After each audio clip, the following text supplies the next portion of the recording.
And hello everybody, welcome back to the channel. I hope you are feeling good this Monday morning after the results going our way yesterday. Of course, Rangers beating Dundee 3-0 at Ibrox. Again, score reflects better than the performance, but regardless, we still get 8 wins on the bounce. And of course, in Edinburgh, league leaders Hearts drop points to Celtic, are also in the mix for the title. So I think really a good weekend all around. Of course, we make some ground in the title race, create a little bit of distance between us and Celtic, and also Celtic still stalling to really get any sort of winning momentum going. So yeah, a really good weekend for Rangers, but now it's on to the next game. I don't really care about the Europa League that much. I know that there's a bit of importance with regard to the coefficient scoring with Olympiacos, so yes, technically we do need to go out there and win, and I think the Rangers team will be looking to go out there and of course trying to beat FC Porto away from home. It's important to keep that winning feeling at the club. But of course we should always be prioritising that game at Easter Road, because that could be quite pivotal, and it could be an important, well, it is an important game for Rangers to go out there and win, and of course keep this winning domestic run also running as well. However, despite that, guys, we still are in the January transfer window. Danny Rule has said that we are potentially going to be getting a wow signing until the end, but between now and the end of the January transfer window closing, and a lot of Rangers fans' imaginations have gone wild, of course.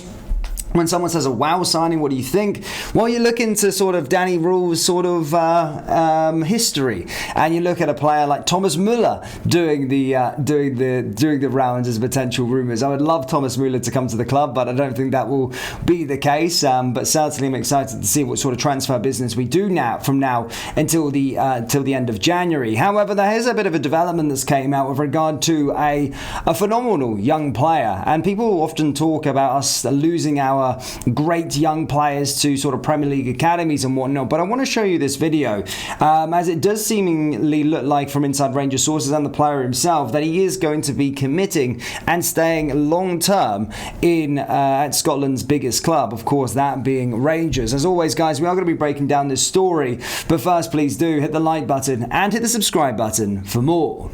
So the player in question, ladies and gentlemen, is Kyle Glasgow. Kyle Glasgow has been getting a lot of sort of world attention following his performances recently with inside the Rangers academy, and we see it time and time again with a lot of Scottish players. Premier League clubs come calling into their academies and then take our players for pennies. You can think of Billy Gilmore. There's been other sort of case studies. There's also been other case studies from Celtic and other Scottish clubs as well.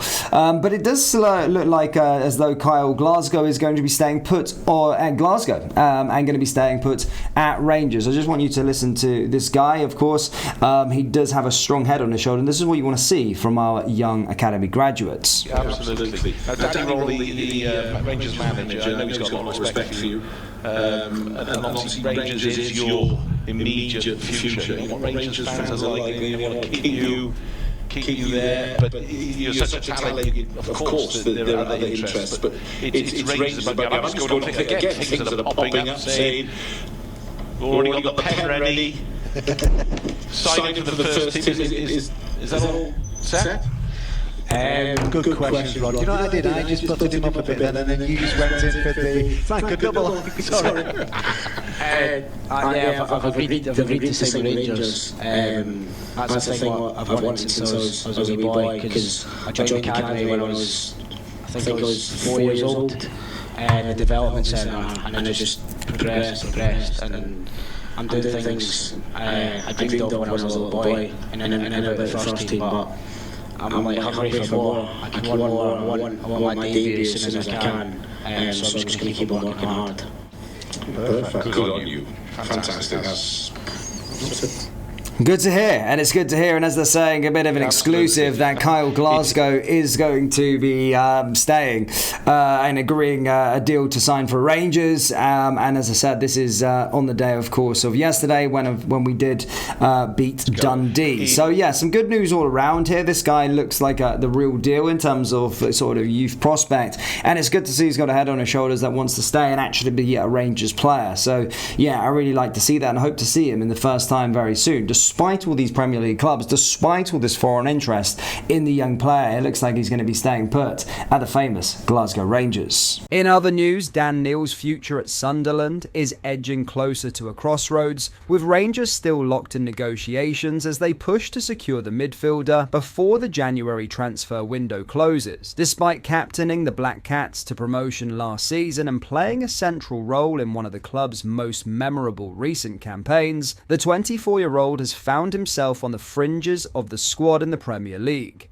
yet to start a single top-flight match under new boss Régis Le Bris. That dramatic shift in status has inevitably fueled speculation about his next move, and Rangers are firmly in the race. The Scottish side have already begun reshaping their midfield this month, completing the £4 million signing of Tochi Chukwueze from Sturm Graz on 11th January to kickstart their winter business. However, manager Danny Röhl is not done yet. With Connor Barron sidelined by a knee injury, Röhl is keen to add another body and, more importantly, another leader to the centre of the park. Neil has quickly emerged as a prime target. His consistently high-level performances in the Championship last season, combined with his maturity and tactical intelligence, have convinced Röhl that he is a near-perfect fit for what Rangers currently lack. One source close to the situation suggested that the manager sees Neil as exactly the type of midfielder you build a title push around: disciplined, vocal, and technically secure.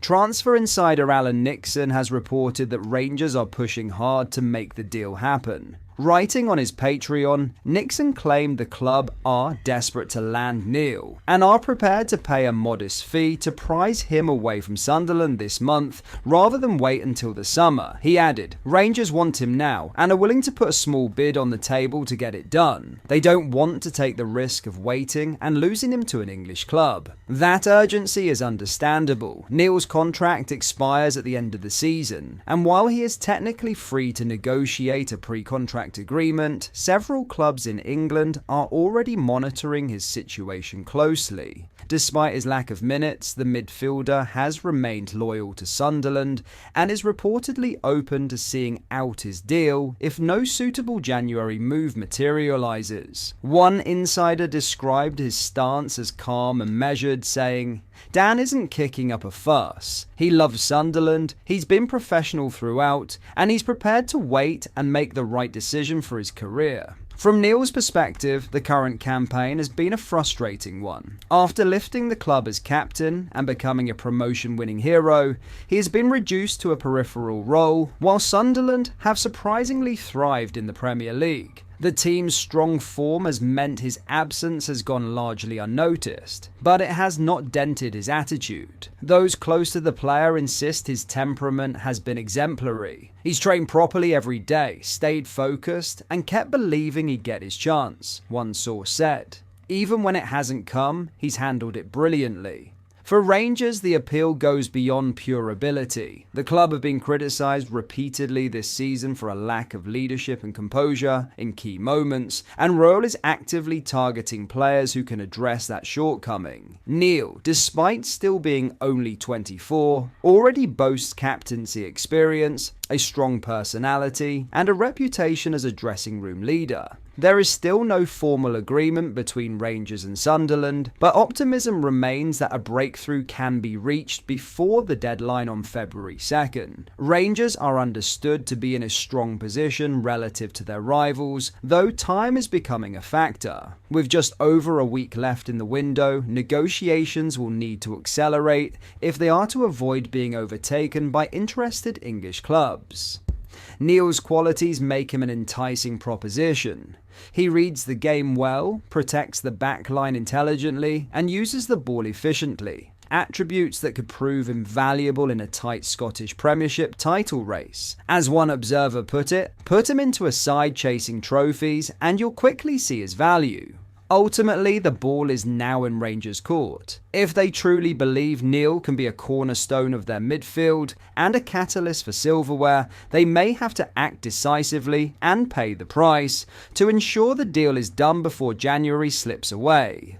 But that is all for today's video. Thank you for watching. I hope you enjoyed. If you did, please make sure you hit the like button and subscribe to the channel. We post all the latest Rangers news every single day, so join our fast growing community so you never miss out. Thank you. I'll see you in the next video.